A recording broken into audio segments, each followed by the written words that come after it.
रायगड़ा जिला विषम कटक ब्लॉक रे थिबा मिनी स्टाडियम रे आज रंगारंग भावे पालित होउची 77तम साधारणतंत्र दिवस।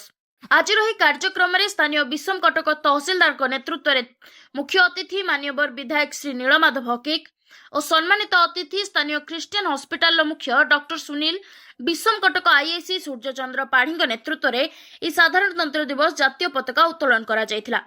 विषम कटक ब्लॉक रे प्राय 10 कोटी स्कूल और कॉलेज छात्र छात्री माने प्यारेड रे भाग नेथिबा बेले सम्मानित अतिथि माने आयोजित प्यारेड को संबोधन करथिले।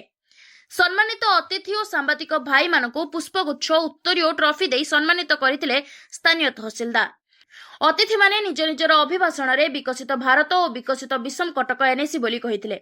शेषरे कुनी कुनी छात्र छात्री माने सुंदर नृत्य परिवेषण करी दर्शक मानक मन को मोहिथिले। विषम कटक स्थानीय लोक बुद्धिजीवी और समस्त विभागर कर्मचारी माने एथिरे सहयोग करथिले।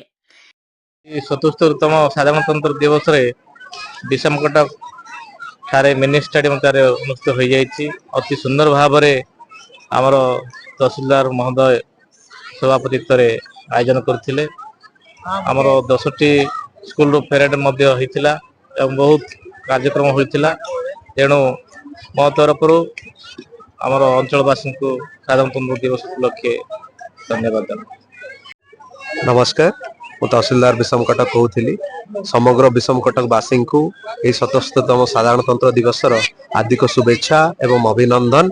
आज उत्सव विषम कटक मिनी स्टाडियम ठारे खूब आनंद उल्लासर सहित पालन करा जाउछि।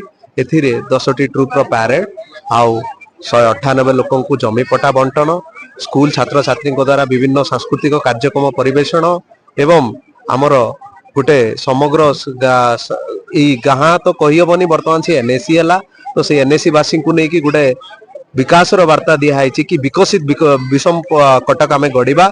तो से को धरिकी आज समग्र विषम कटकवासी बहुत खुशी अच्छा एवं उपस्थित समस्त लाइन डिपार्टमेंट आमर भारप्राप्त अधिकारी एवं विभिन्न कॉलेज रो प्रिंसिपल्स हेडमास्टर्स आमर मेडिकल ऑफिसर आमर सब रजिस्ट्रार विषम कटक एवं आमर समस्त रेवेन्यू स्टाफ आ मीडिया बंधु माने जो माने कार्यक्रम पई परोक्ष रे किबा हु प्रत्यक्ष रे सहयोग करिसंती एवं ए कार्यक्रम रो सफलता पई सेमानकर सहयोग अकांत काम्य। समस्त को मु धन्यवाद जणाई कि पुनी तरे समस्त को धन्यवाद जणाई कि नमस्कार जणाउछि।